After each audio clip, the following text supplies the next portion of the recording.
When I saw my brother standing at the door of my bedroom, holding 2 packed overnight bags and that knowing look on his face, my stomach turned, not from fear or excitement, but from a strange mix of both.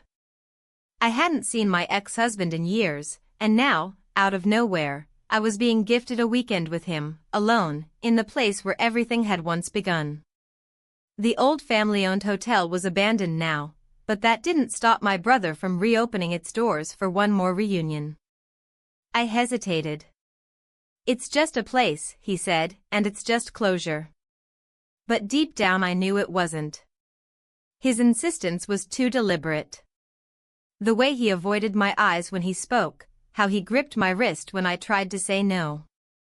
"You owe it to yourself," he said. I didn't owe anything to anyone, not anymore. And yet I took the bag. I followed him down those steps like I had so many times before, years ago, when life was simpler and lines weren't blurred. I didn't know then that he wasn't bringing me there to find peace. I didn't know I was walking into something I wouldn't be able to walk out of. 3 months ago, I made a choice, a momentary decision that cracked open everything I'd built. Before I explain how it all unraveled, tell me, where are you watching this from? And answer me this: have you ever trusted someone so deeply, only to find out they were never who you thought they were? The invitation came wrapped in nostalgia and subtle guilt. My brother knew how to package things, emotions, memories, even pain. He had always been good at taking the sharp edges of the past and dulling them just enough to make them feel safe again. That was his specialty. That's how he convinced me to go back to the old hotel. It had been almost 8 years since I stepped foot in that building. The last time I walked out, I was holding my divorce papers in one hand and my dignity in the other. Neither lasted long. I rebuilt a version of myself, quiet and disciplined. I found comfort in routines, folded towels, fixed schedules, chamomile tea before bed. The kind of life that doesn't invite trouble, only silence. My ex-husband had been a ghost I made peace with. Or at least I told myself I had. The truth was more complicated, buried under a pile of what-ifs and almosts I refused to unpack. And yet, when my brother appeared on a rainy Thursday afternoon with that unshakable grin, talking about unfinished stories and emotional clarity, I felt something shift in me. He was always like that, commanding in his quiet way.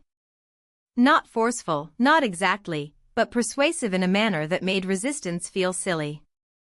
He spoke of the hotel like it was a sacred place, like some chapel where broken things went to get mended. He said it might be good for me to face it. He didn't say him, but he didn't have to. I remember sitting at the edge of my bed, fingers brushing the zipper of the bag he'd placed beside me. He'd already packed it, of course. He knew I would go before I did. A part of me wanted to say no, to hold on to the quiet, safe shell I had built. But another part, the quieter one, the one I spent years ignoring, wanted to feel again. Even if it meant stepping into a place soaked in memories I wasn't ready to revisit. The ride to the hotel was long and winding, the kind that forces you to think whether you want to or not. Trees passed like ghosts, and the rain tapped steadily against the windows. My brother talked, mostly about logistics, keys, water, electricity. But beneath his words, something hummed. I watched his hands on the wheel, tight-knuckled and silent. I couldn't read him anymore, and that unsettled me. We arrived late in the evening.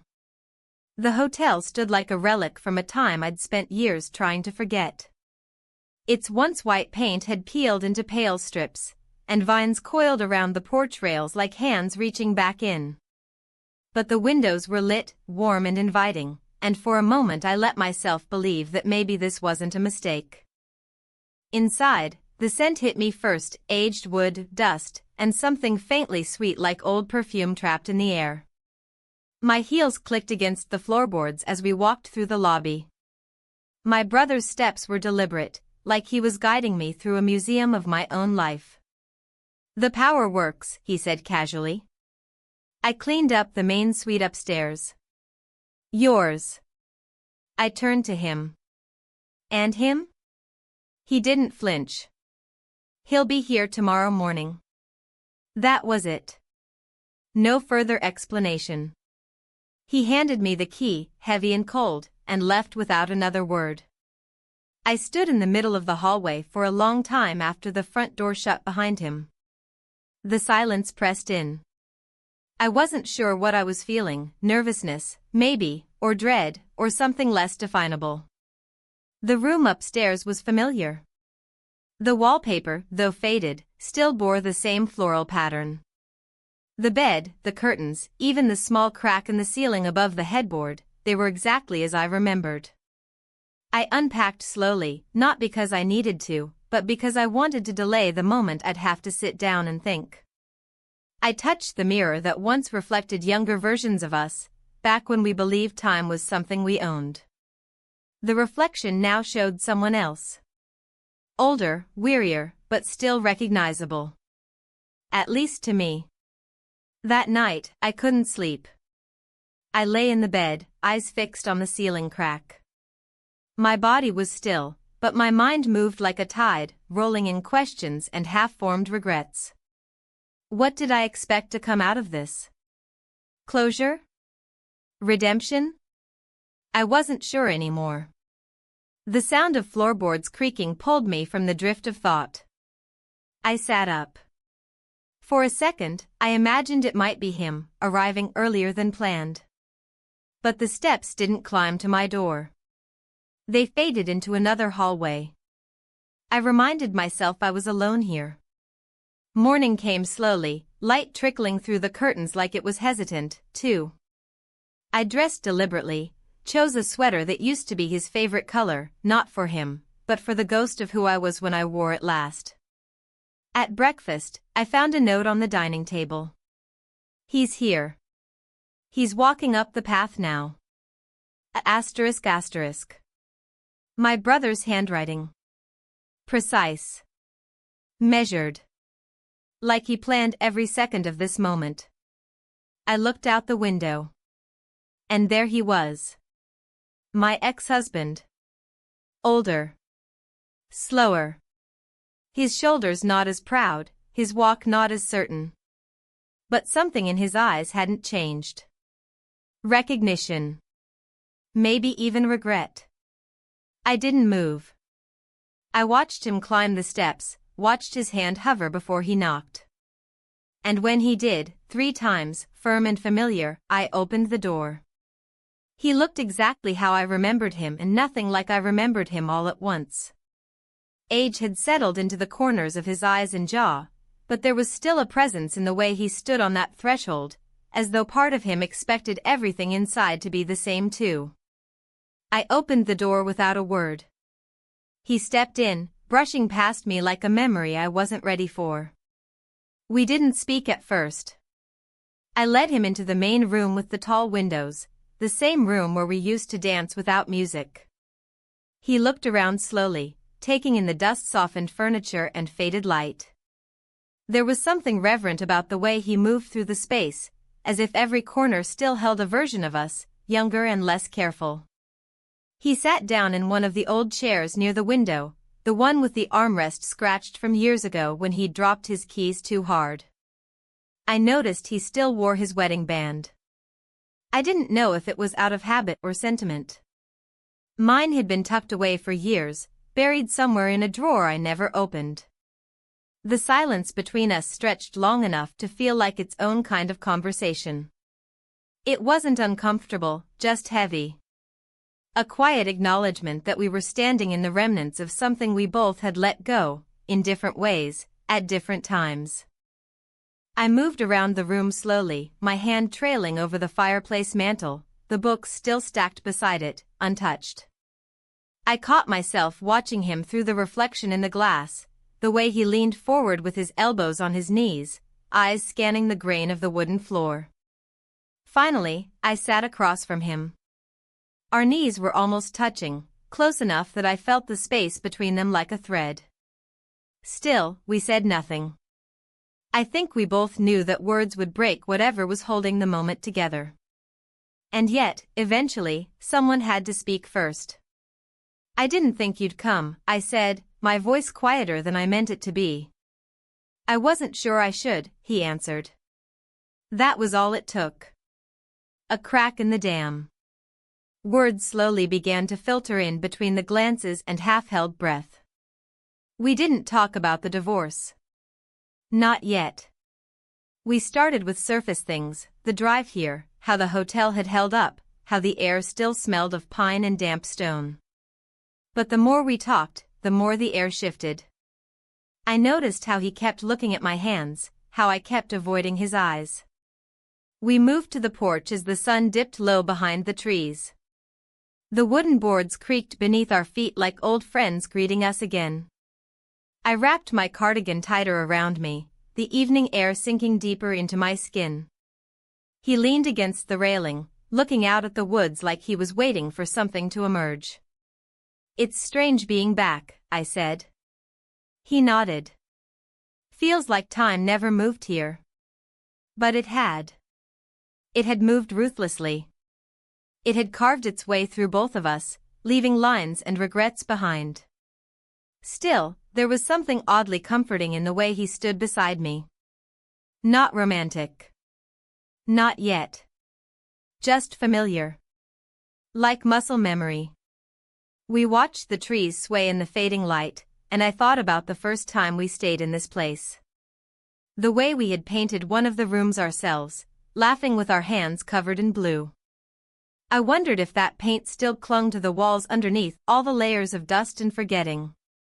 "I didn't know you kept in touch with him," I said after a long pause, referring to my brother. He glanced over. "We talk sometimes." "Not often." "Did he tell you why he brought us here?" He gave a soft shrug. "He said you needed closure." "Closure," I echoed, the word tasting flat in my mouth. "Do you think that's what this is?" He didn't answer. Maybe because he didn't know. Maybe because neither of us had come for that reason. Or maybe we had and just didn't know how to admit it. The sky turned violet, the kind of deep hue that always made me feel both calm and unsettled. I turned to him, and for the first time in years, I really looked at him, not as the man I used to love, not as the man who broke something in me, but as a person. A person who had also broken, in ways I never saw. There was a moment then, quiet and fragile. No words. Just the kind of gravity that pulls two people into the same breath. We kissed. It wasn't passionate or desperate. It wasn't even particularly long. It was just a meeting. Of memories, of unresolved tension, of two people who once knew each other better than anyone else. And for that single instant, we were those people again.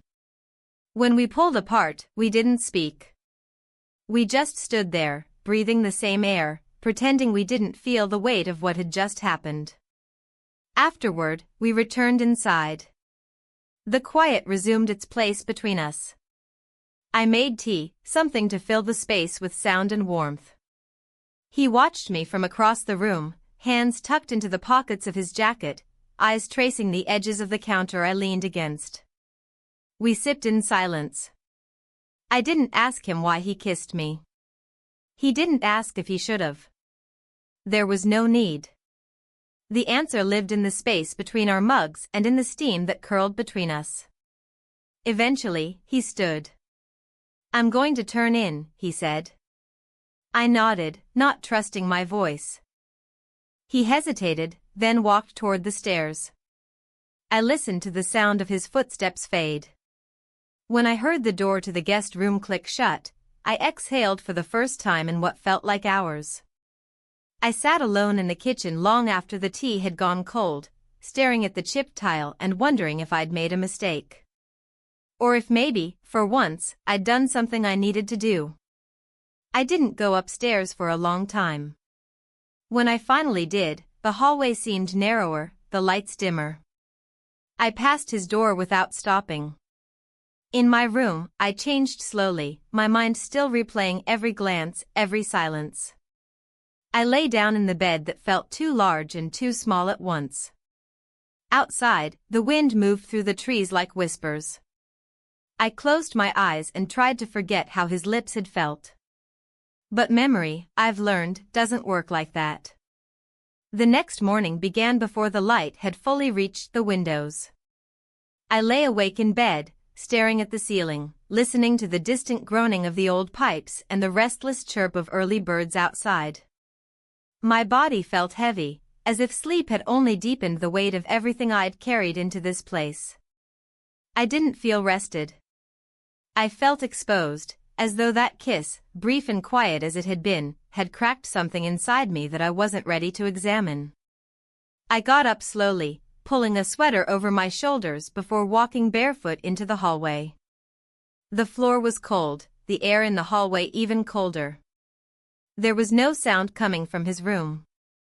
I didn't knock. I didn't want to. I passed by the door like it wasn't there. Downstairs, the kitchen was still dim, a dusty golden light beginning to filter through the window above the sink. I busied myself with small tasks, filling the kettle, slicing a bruised apple one found in the bottom of my bag, opening drawers that squeaked like they hadn't been touched in years. Everything felt performative, like I was acting out a scene in a film I didn't believe in. When he finally came down, it was without ceremony. His presence filled the room quietly, the way it always used to. He nodded a greeting, and I answered with a glance. There was no mention of the night before. No question. No acknowledgement. Just silence and 2 mugs of tea, and the growing pressure of everything we weren't saying. We sat across from each other again, like strangers who had once been everything to each other. His hands wrapped around his mug, his gaze cast toward the far wall. Mine stayed low, focused on the ring of steam that rose and disappeared with every breath. The silence this time didn't feel fragile. It felt loaded, like a storm suspended in air. The conversation, when it came, was about the hotel. About repairs that never happened. About the plumbing and the roof and the cost of keeping something alive that had already decided to die. It was safe territory. Familiar and distant. We talked like 2 people who had never shared a life, a bed, or dreams that once stretched across oceans and years. After breakfast, we went our separate ways, him to the old shed out back to check the generator, me to the main sitting room with a worn journal and a pen that barely worked. I didn't write much.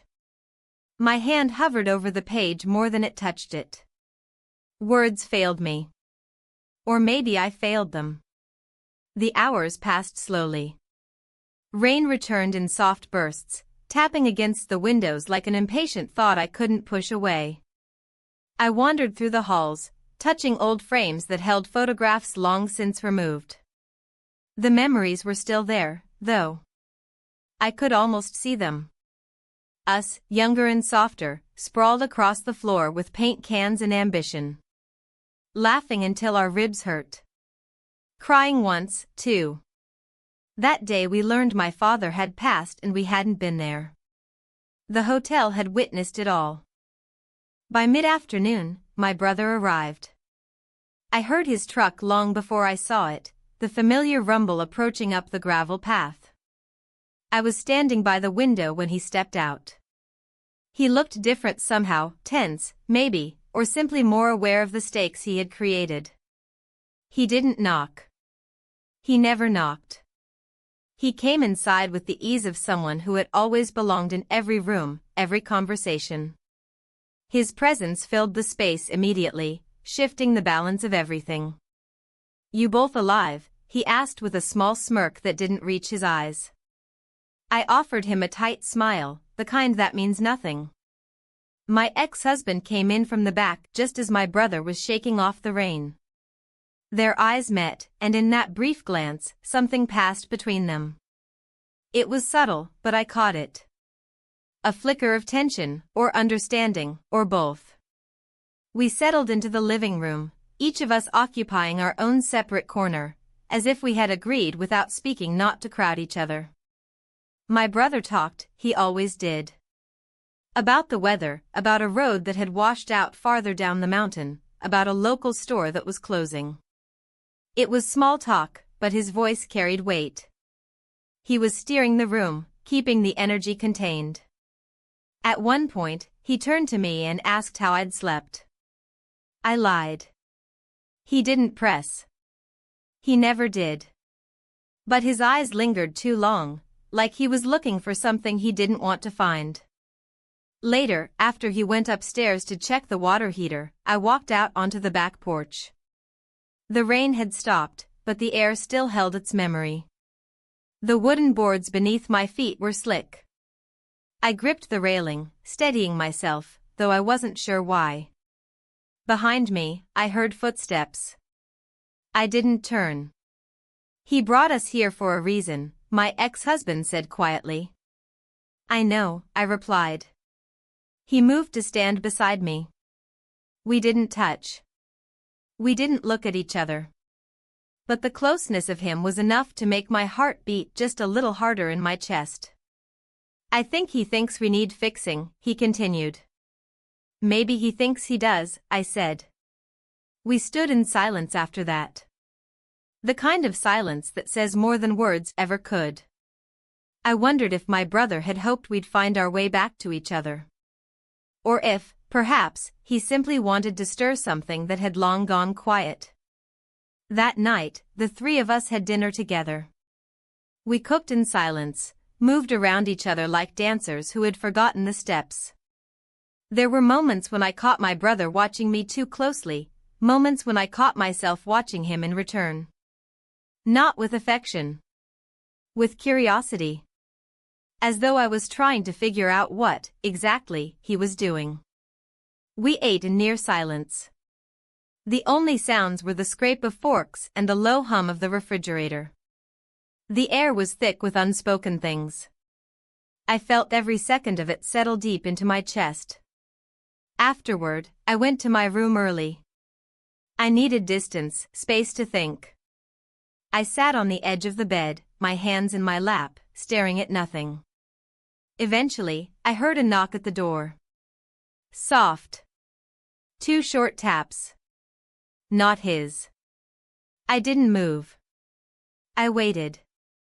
The door opened anyway. My brother stood there, one hand on the frame, his eyes shadowed by the low hallway light. You okay? He asked. I nodded. He didn't step inside. He just stood there, looking at me like he was waiting for me to say something he already knew. I didn't. He nodded once, then turned and walked away. I lay back in bed, the room too quiet, my thoughts too loud. Something was shifting. I could feel it. Not just between me and my ex-husband, but within me. A tension I didn't yet understand. A restlessness that no amount of silence could soothe. The next morning arrived without drama. No sudden noise. No shift in light that broke me from sleep. I woke slowly, unsure of whether I had truly rested or simply drifted in and out of thoughts all night. The ceiling above me, the same cracked plaster as always, looked unfamiliar in the pale blue light.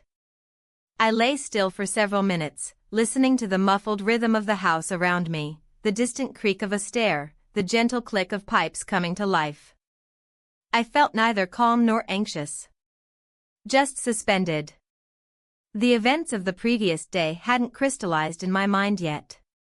They floated in pieces. The silence at breakfast. The conversation on the porch. The weight of my brother's gaze as he lingered in my doorway, saying nothing but letting everything hang in the air. I hadn't dreamed, or if I had, the dreams were too soft to remember. What remained was the dull ache of awareness that something had shifted again. I dressed without hurry, pulling on clothes with muscle memory. Nothing felt like mine anymore. Even my cardigan, a familiar, comforting thing, seemed to belong to someone else now. A woman who wasn't quite me, but not a stranger either. I stepped into the hallway and stood there a moment, watching the soft light stretch down the wood-paneled corridor. Downstairs, the smell of coffee greeted me. It was stronger than usual, like someone had poured a little too much into the filter on purpose. The scent wrapped around the corners of the house, pulling me gently into the kitchen. My ex-husband was already seated at the table, a half-finished mug in front of him, reading from a yellowing newspaper that looked like it had been pulled out of a drawer from another decade. He looked up when I entered, but didn't speak. I nodded. That was enough. I poured myself a cup and sat across from him. The clink of the mug on the tabletop felt louder than it should have. We exchanged a few quiet observations about the rain returning, the temperature dropping, and whether the generator would hold through the next night. Practical words. Safe ones. My brother didn't join us right away. His absence was noticeable, like a chair left pulled out at the end of dinner. When he finally did appear, it was with wet hair and rolled-up sleeves, a towel over his shoulder and a faint smell of the outdoors clinging to him. He greeted us casually, but something in the tone felt rehearsed. I watched him more carefully now, though I pretended not to.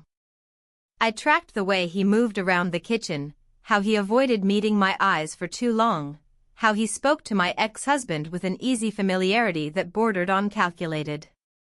They had some history, these two, and it was more than just familial obligation. I saw it now. There was something unspoken that had built between them during the years I'd been gone. Something I hadn't been invited to understand. The day moved in quiet stretches. Rain came in short pulses, and the light never fully arrived. The hotel seemed to respond, curling inward with the weather. Rooms stayed dim and drafty. The hallways held on to silence like secrets they weren't ready to spill. I found myself retreating to the sitting room again, the one with the tall windows and creaky floorboards. The fire hadn't been lit in years, but I still sat near it, letting the empty grate serve as a kind of center. My ex-husband wandered in eventually. He didn't speak right away, just walked to the window and looked out over the wet trees. I didn't ask what he saw. I imagined he was seeing something that had nothing to do with the forest. When he finally sat beside me, we stayed quiet. Our silence had changed, though. It wasn't uncertain anymore. It was loaded. Full of things neither of us were ready to say aloud. You ever wonder what would have happened if we hadn't come here? He asked eventually, his voice low. I considered the question carefully. I wonder about a lot of things.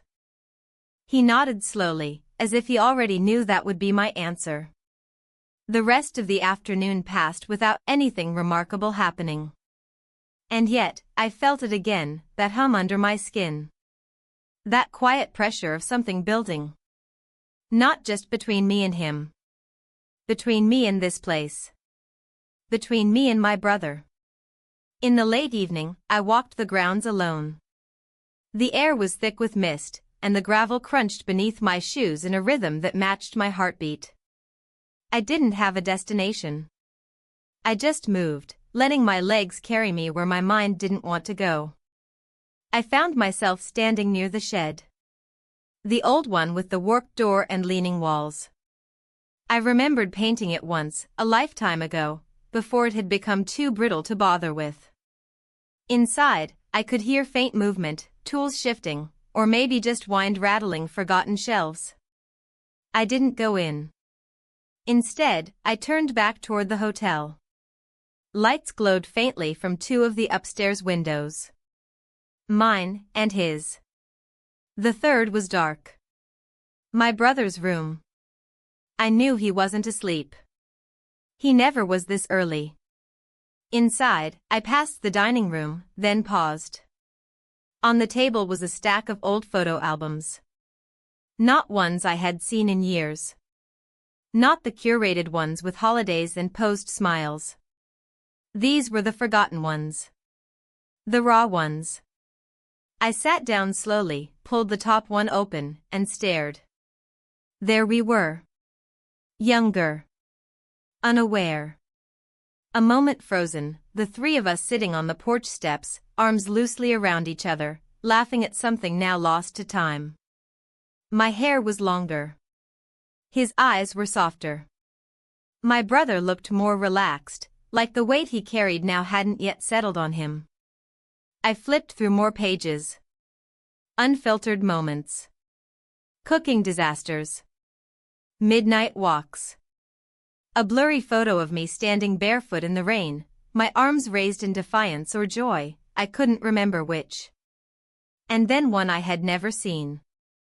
One that caught my breath. It was the three of us again, but different. My brother's hand resting lightly on my shoulder. My expression turned toward him, caught mid-laugh. My ex-husband's gaze not on the camera, but on the two of us. Watching. Measuring. I stared at it for a long time. Something flickered inside me. Not understanding. Not clarity. Just a sensation I didn't yet have the words for. I closed the album and sat in the stillness. Later, back in my room, I stood by the window and let the cold glass press against my forehead. The trees swayed quietly. The wind carried no answers.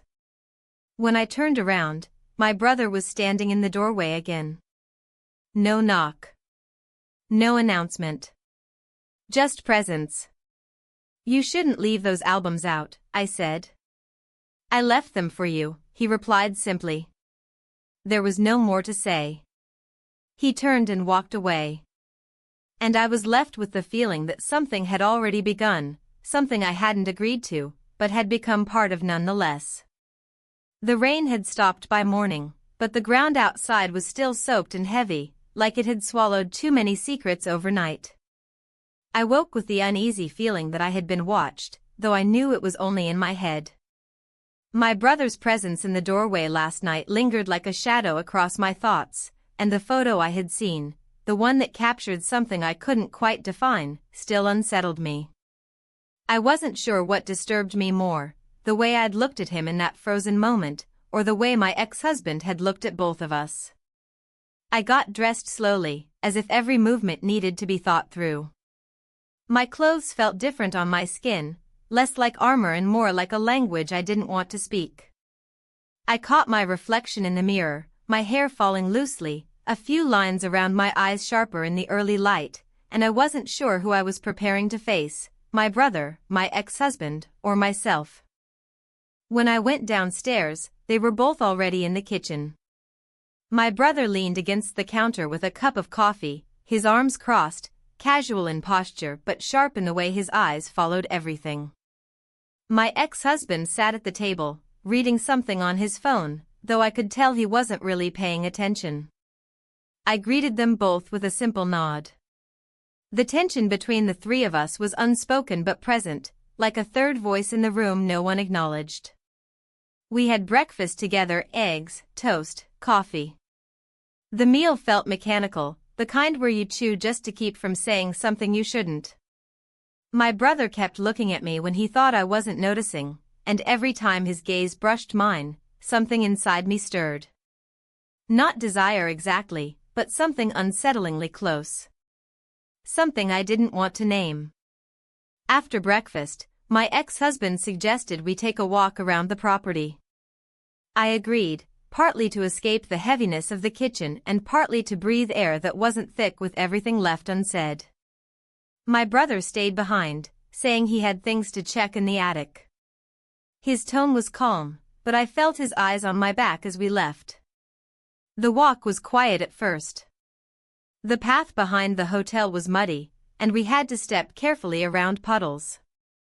I kept my arms wrapped around myself, both to stay warm and to hold something together inside me.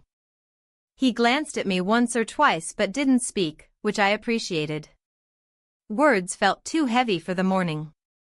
We stopped by the edge of the old garden, now overgrown with weeds and tangled vines. I remembered planting flowers there once, during our first summer in the hotel, before everything had started to crumble. I crouched down and touched the damp earth, surprised at how soft it still felt. He stood beside me, his shadow falling across my hand. You used to love this place, he said quietly. I used to love a lot of things, I replied. It wasn't meant to hurt, but I saw the way his jaw tightened. We didn't say anything more for a while. Instead, we walked back in silence, both of us trapped in thoughts neither was ready to share. When we returned, my brother was waiting in the kitchen. He looked at us like he'd been expecting something, news, a reaction, maybe a sign that the air had cleared. But there was nothing to give him. He smiled faintly, a smile that didn't reach his eyes, and set another pot of coffee on the counter. The smell filled the space, warm and bitter. The rest of the afternoon unfolded slowly.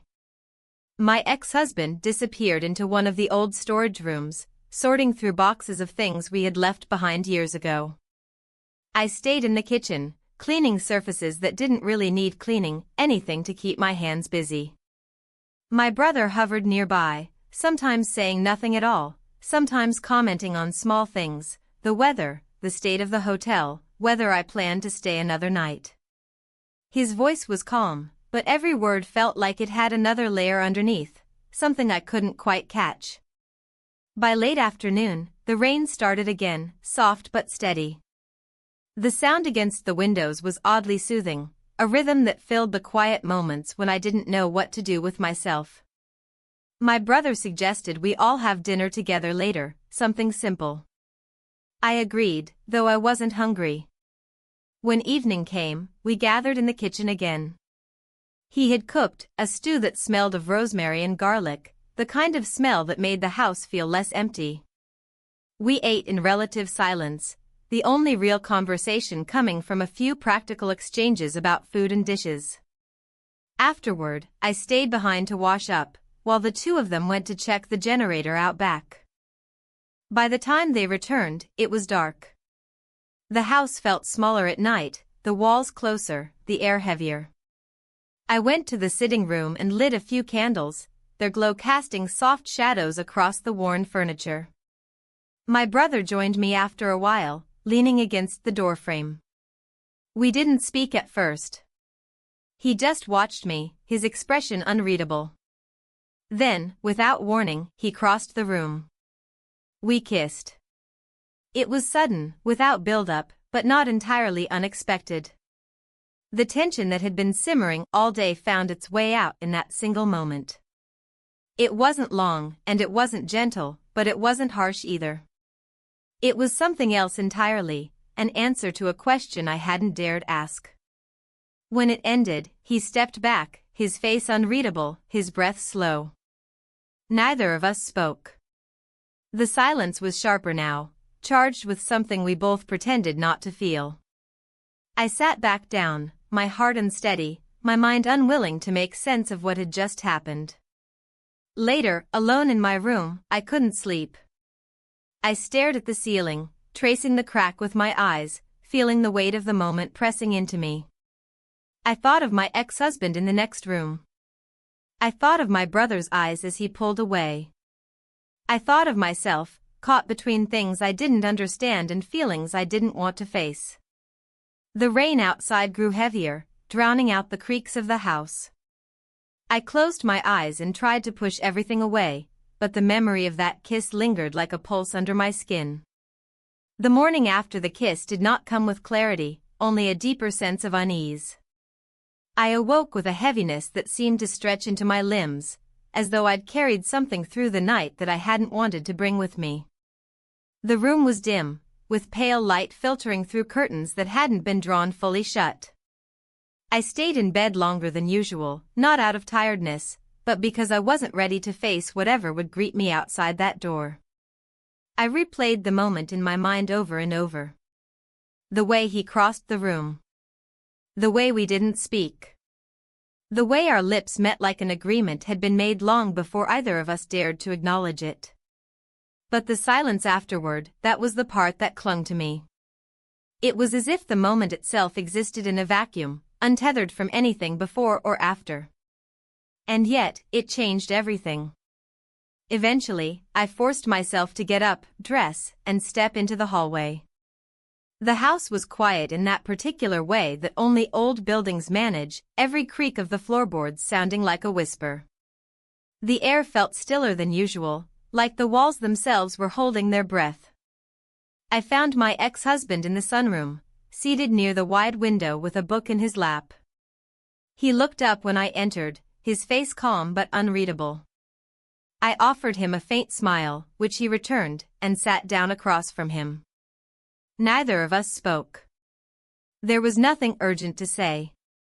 The kind of silence that passed between us now was not unfamiliar, it had filled the last year of our marriage. Comfortable, but too quiet.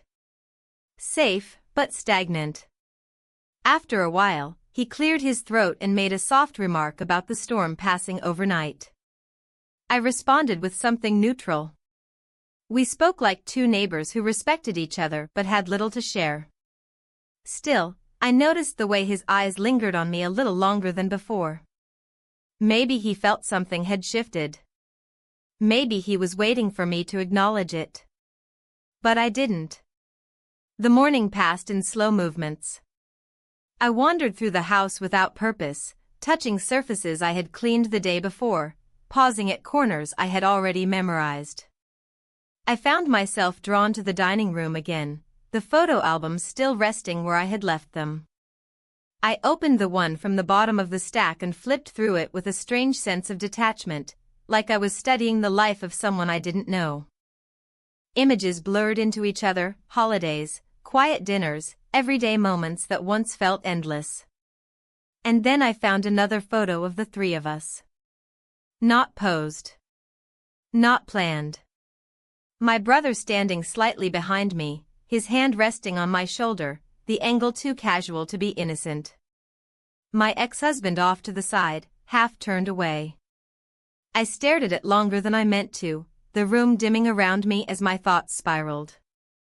It struck me how easily the past can disguise itself as memory, when in truth it's something else entirely, a story we tell ourselves because the truth is harder to carry.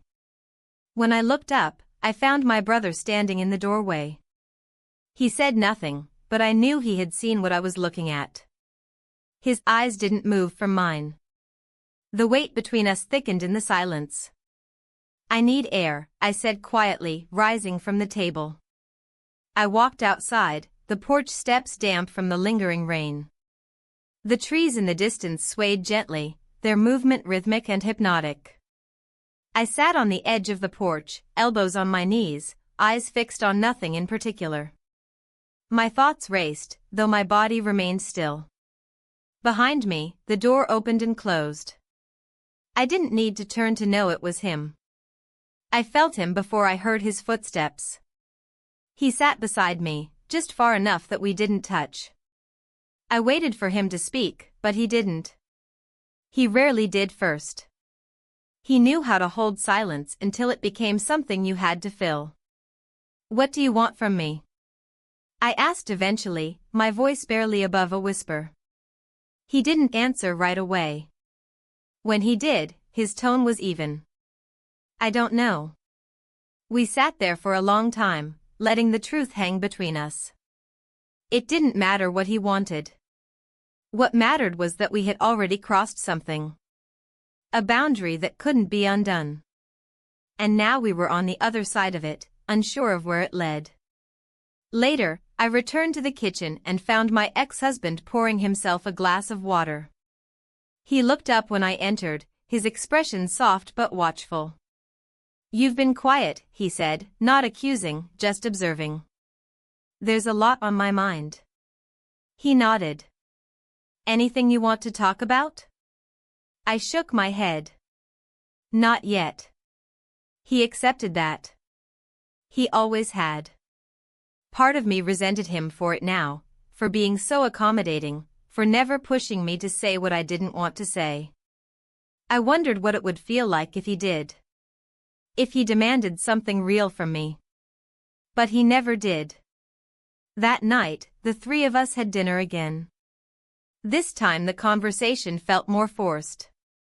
My brother asked about the repairs I'd noticed needed doing. My ex-husband made a joke about how nothing had changed in the house since we left. I tried to laugh, but it felt like my mouth didn't belong to me. Afterward, my brother suggested we play cards, like we used to. I agreed, maybe out of nostalgia, maybe because saying no would have raised questions I didn't want to answer.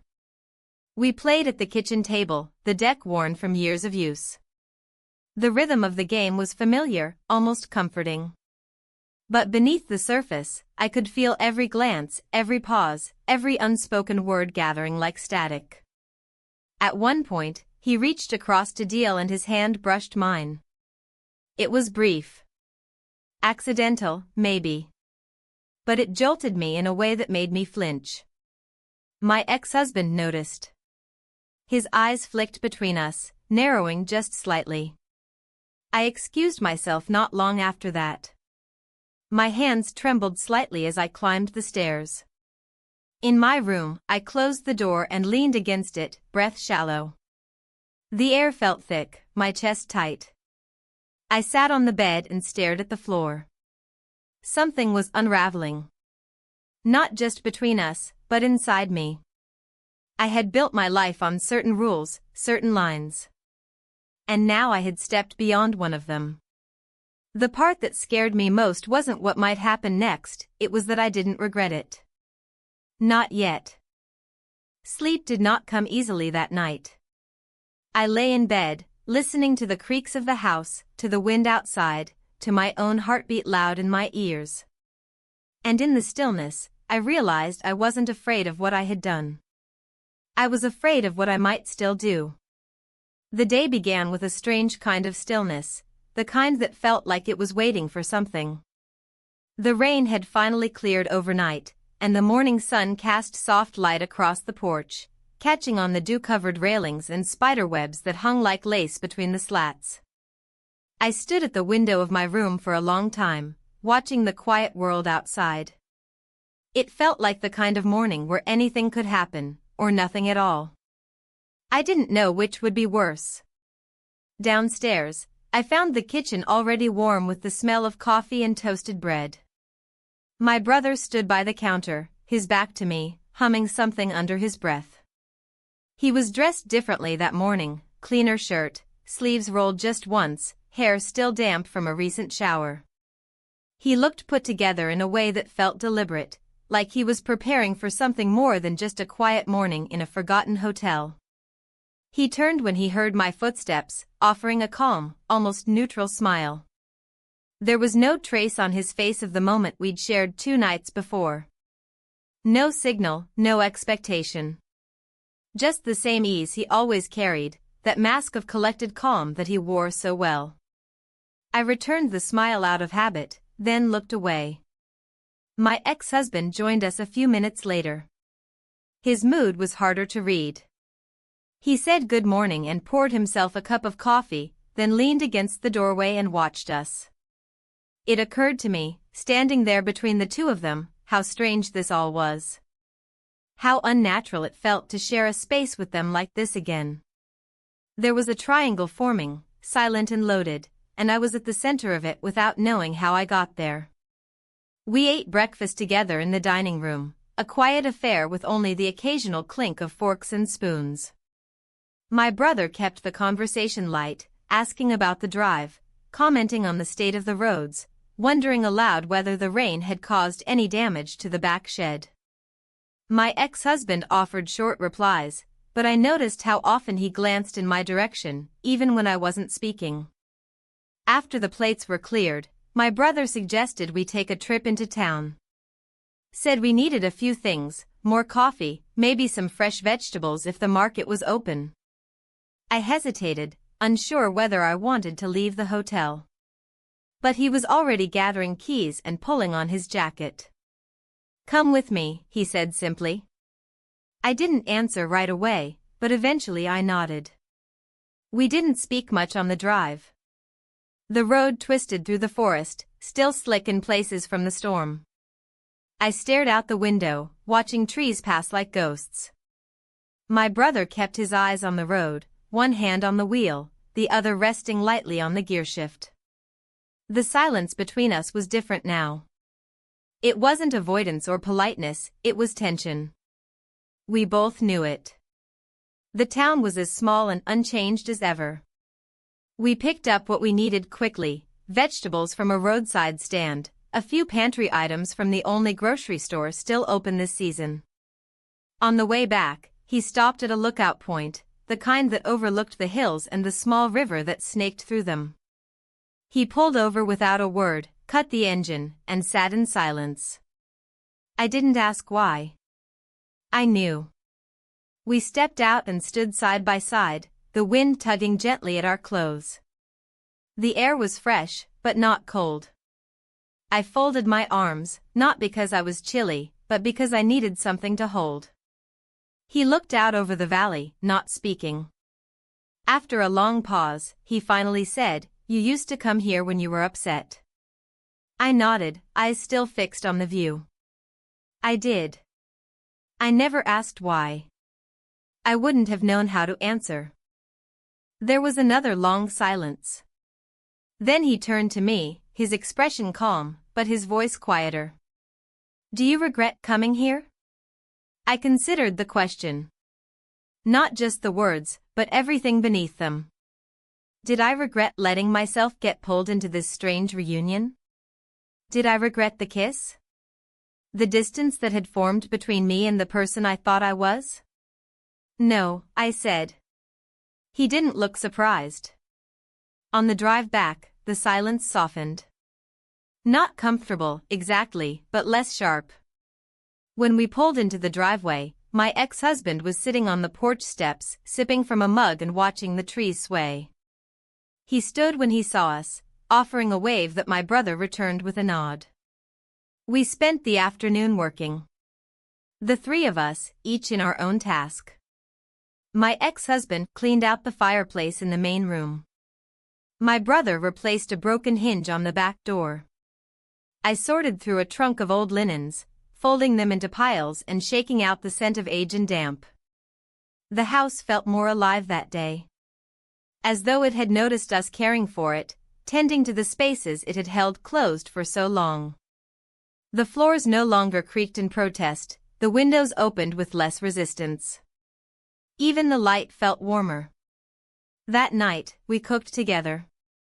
No one suggested it, we just fell into the rhythm. My brother chopped vegetables, my ex-husband stirred the pot on the stove, and I set the table. The small talk was easier now, the edges of our words less guarded. We sat down together, and for a little while, it felt like we weren't navigating a web of memory in silence. After dinner, we lingered at the table longer than usual. My brother poured a small glass of wine for each of us. It wasn't a celebration, but something quieter, an acknowledgement, maybe, of the strange calm we had found. Later, I stepped outside alone. The sky was clear, full of stars. The kind of night that stretches out endlessly, inviting thoughts you didn't want to have. I walked the edge of the property slowly, breathing in the cold air, trying to ground myself. When I returned, the house was quiet. My ex-husband had gone to bed. My brother was standing in the hallway, just outside my door. Neither of us said anything. We spent the night together. Not in passion, not in drama, but in silence and proximity. He stayed close. I let him. The air between us was heavy, but not rushed. We didn't talk about the past, or the future. Only the present. And in that narrow space, I let go of the questions, the judgment, the confusion. Morning would come. And with it, consequence. But that night, there was only stillness. And the sound of two people trying not to remember how far they had come from who they once were. The morning after was quiet. There was no dramatic shift in the air, no seismic change in the way the house breathed around me. The sun rose as it always did, lighting the edges of the curtains and casting golden lines across the floorboards.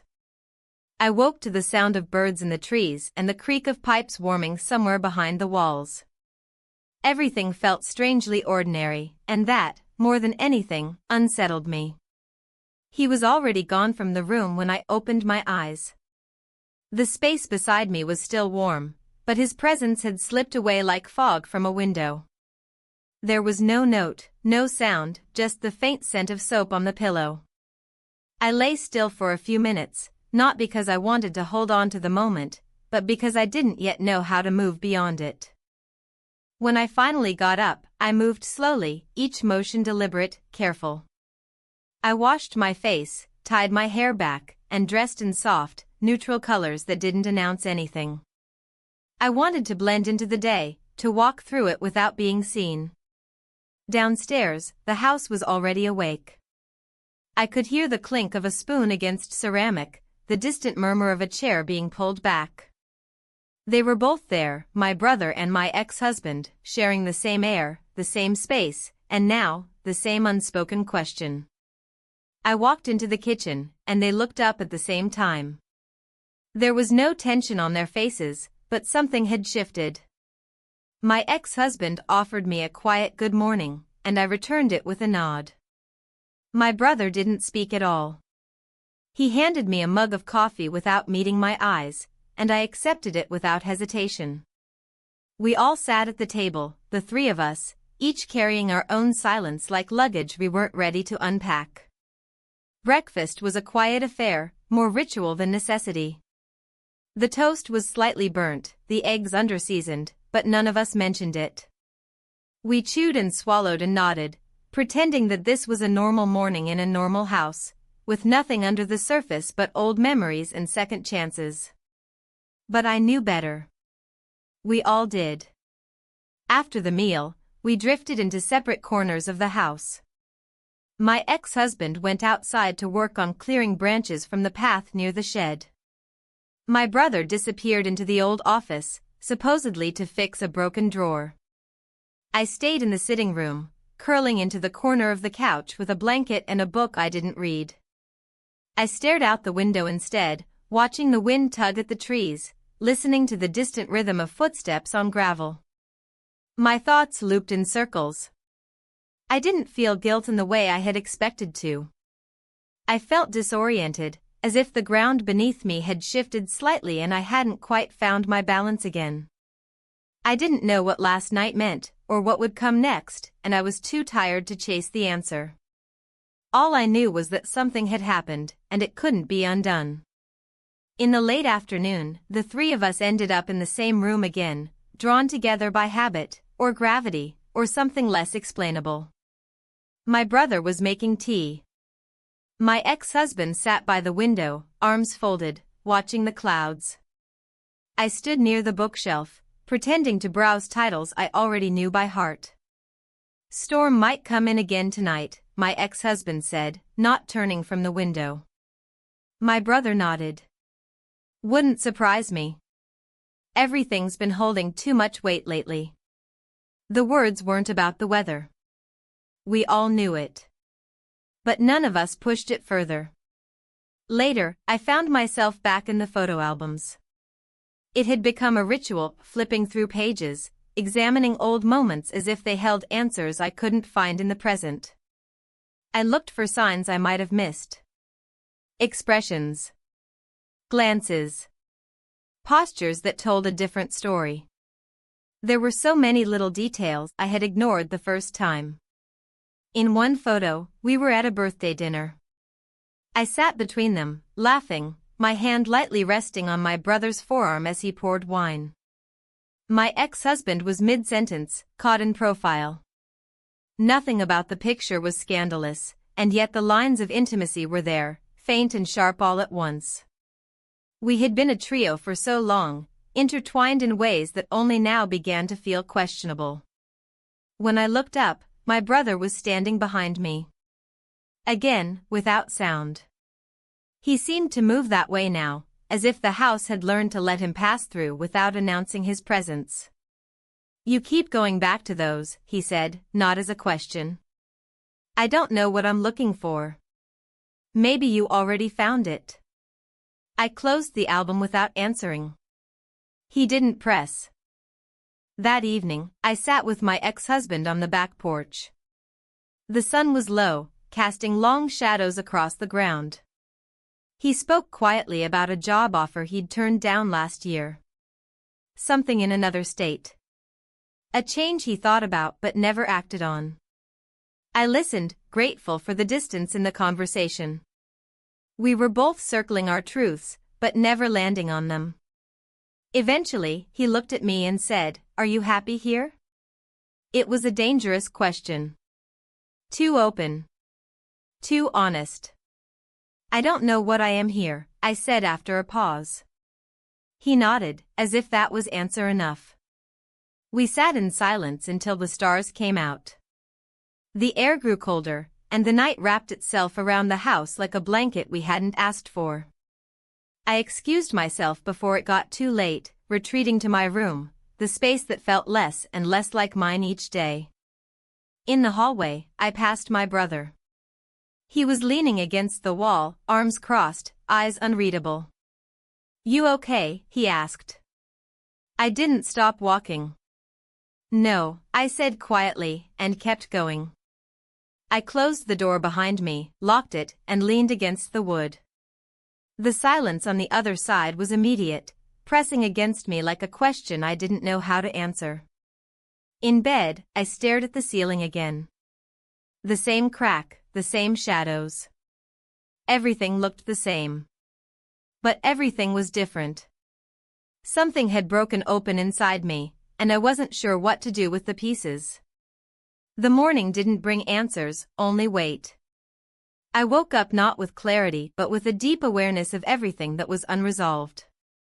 The air felt heavy around me, like the silence in the house had thickened overnight and settled into the walls. I sat on the edge of the bed for a long time, staring at the floor, my hands loosely knotted in my lap. Nothing had happened in the hours since I'd last seen either of them, and yet everything had changed. When I finally stepped into the hallway, I noticed how the morning light barely touched the floorboards. The clouds outside had returned, casting a gray hush across the house. The windows were fogged slightly, as if the weather had crept in and claimed the place for itself. I paused outside my door, listening for footsteps, voices, movement, anything. There was none. In the kitchen, I found only one plate on the table. A mug of coffee sat beside it, still steaming slightly. My brother was nowhere in sight. My ex-husband sat near the window, his back to the room, his hands wrapped around his own cup. He didn't turn when I entered, but I knew he heard me. I poured myself coffee in silence, sat across from him, and picked at the toast that had been left for me.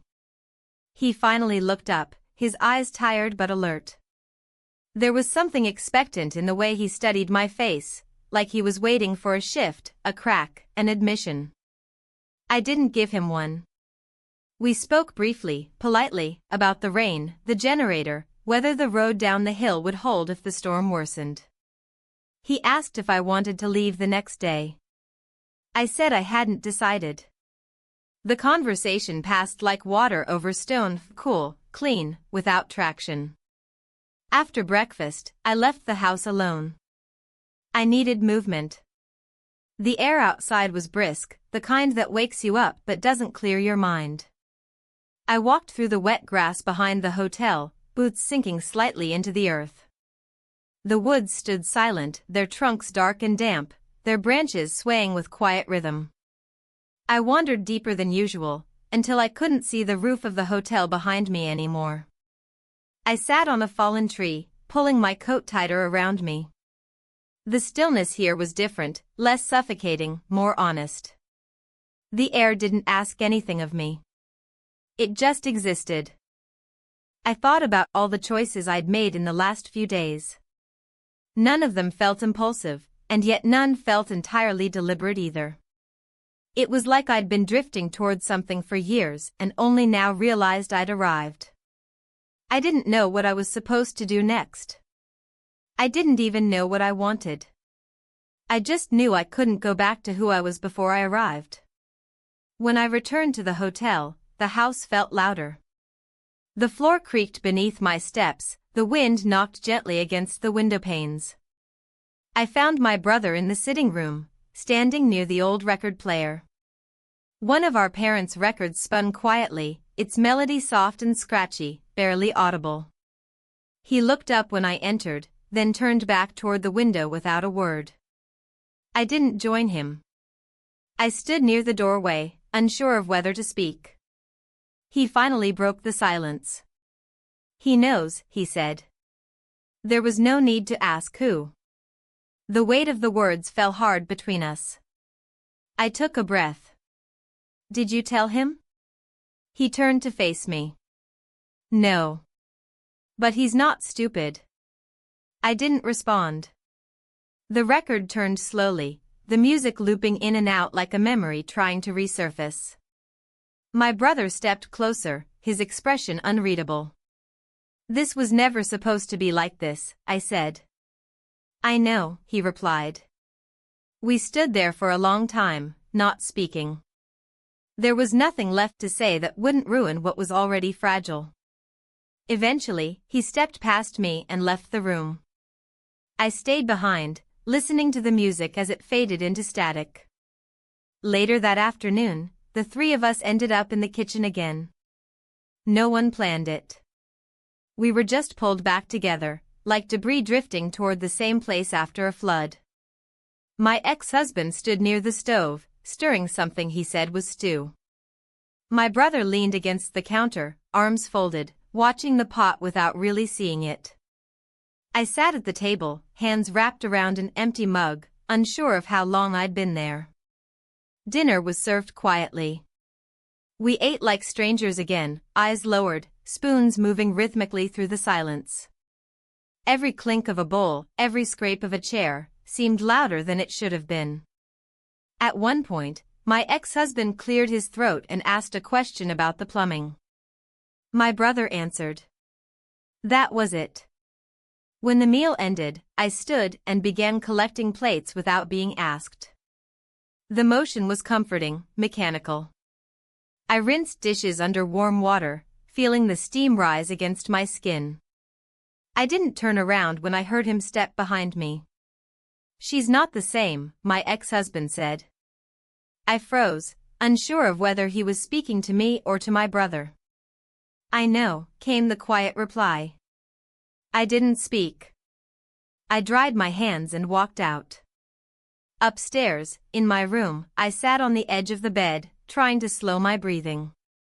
The walls felt closer than usual, the shadows darker. I opened the window, letting in cold air, letting it fill the space, trying to push out whatever had settled inside me. I heard footsteps again, not loud, not rushed. I turned toward the hallway, heart steady but mind tangled. There was a knock. My brother didn't wait for me to respond. He opened the door slowly, stepped in, and closed it behind him. He didn't speak. I didn't ask him to leave. I sat still, and he stood near the wall, not quite looking at me. "We need to end this," I said finally. He nodded once. "I know. I didn't ask what this was. It didn't need definition." He walked over, rested a hand on the back of the chair near the window, and stared out into the darkness. I followed his gaze but saw nothing. Neither of us moved. The air between us was still, loaded, and full of goodbye without the word ever being spoken. Eventually, he left. And I was alone again. Truly alone for the first time since arriving. And for the first time, I felt the weight of every choice settle in my chest. The next morning, I woke up before the light had fully settled across the ceiling. The air in the room was cool, sharp even, as if the house itself knew something was ending. I didn't move for a long time. My body felt heavy, not from sleep but from the quiet accumulation of emotion that had layered itself over every hour of every day spent here. It was the kind of weight that made getting out of bed feel like a negotiation. But I got up. Outside, the sky was the soft gray of early dawn. The trees stood still, unmoving, their branches outlined against the dull light like sketches on paper. The window had fogged slightly from the contrast of warm air inside and the chill outside, and I reached out instinctively, drawing a line across the condensation with my fingertip. It disappeared almost instantly.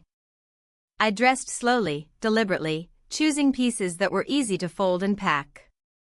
My suitcase lay open on the edge of the bed, half filled from the night before when I couldn't sleep and thought the act of folding clothes might quiet my mind. It hadn't. Downstairs, the house was still. No voices, no clatter of dishes or footsteps. I moved through the rooms like a visitor rather than someone who had once belonged here. The walls seemed taller somehow, the air echoing with things unsaid. In the dining room, the photo albums had been stacked and pushed neatly to one side of the table. I wondered if my brother had done it, or if I had, in some moment I didn't remember. I poured myself a cup of coffee and stepped onto the back porch. The boards creaked beneath my weight, the sound sharp in the morning silence. I sat down slowly, wrapping both hands around the mug, letting the warmth seep into my fingers. The steam curled upward, vanishing into the air. Eventually, I heard footsteps behind me. Slow. Measured. My ex-husband sat beside me without speaking. We stared out at the woods together, each lost in our own thoughts. The quiet between us wasn't heavy this time, it was tired. Spent. There was no need for words anymore. "I'm heading out today," I said after a while. He nodded. I figured. I didn't offer an apology. Not because I wasn't sorry, because I didn't know how to express what I was sorry for. For everything? For nothing? For allowing something to break open that had been holding itself together for too long? He looked at me, and I met his eyes. There was no anger there. Just a kind of distant sadness, like someone watching the last light fade at the end of the day. He didn't ask questions. He didn't press. That had always been his way. "Do you regret coming here?" I asked him. He shook his head. "No. But I wish it had gone differently." I nodded. "So do I." We sat for a few more minutes before he stood, gave me a small nod, and walked back inside. I stayed on the porch alone, finishing my coffee, watching as a single leaf loosened itself from a branch and floated gently to the ground. It felt symbolic, though I wasn't sure of what. Maybe just that some things fall when they're ready. When I re-entered the house, I found my brother in the hallway. He looked like he'd been waiting, though he didn't say so. He leaned against the wall, arms crossed, face unreadable. I stopped a few feet from him. "I'm leaving," I said. "I know." We stared at each other in silence. There were no theatrics. No tearful goodbyes. No pleas to stay or reconsider. Just two people who had reached the edge of something and knew they couldn't go further. "What happened here, it wasn't right," I said quietly. He nodded. But it was real. That distinction would stay with me. I wasn't sure yet whether it offered comfort or made everything worse. "I need time," I said. He looked at me, and for the first time in days, I saw something softer pass through his eyes. Maybe understanding. Maybe resignation. "You'll take it," he said. There was nothing else. I walked upstairs, packed the last of my things, zipped the suitcase, and sat for a moment on the edge of the bed, looking around the room one last time. The crack in the ceiling. The faded curtains. The outline of the window on the floor from morning light. Everything unchanged. Everything different. As I carried my bag down the stairs, the house remained silent. My ex-husband was no longer in the kitchen. My brother had vanished into some back room. It was easier that way. Cleaner. I stepped outside, loaded my bag into the car, and stood for a moment, hands on the door, eyes on the gravel path ahead. The air smelled like pine and rain, the same way it had when I arrived. But I was no longer the same woman who'd stepped into that silence a few days ago. As I pulled out of the driveway, I didn't look back. The road curved gently through the trees, and I let it guide me. Each turn felt like a release, each mile a slow unwinding of something that had been wound too tightly for too long. I didn't know what came next. I didn't know what I'd say if someone asked me what happened. But I knew I would carry the weight of this place with me. Not as a burden. Not as a story to tell. Just as a truth I could no longer ignore. And maybe, somewhere down the road, that would be enough.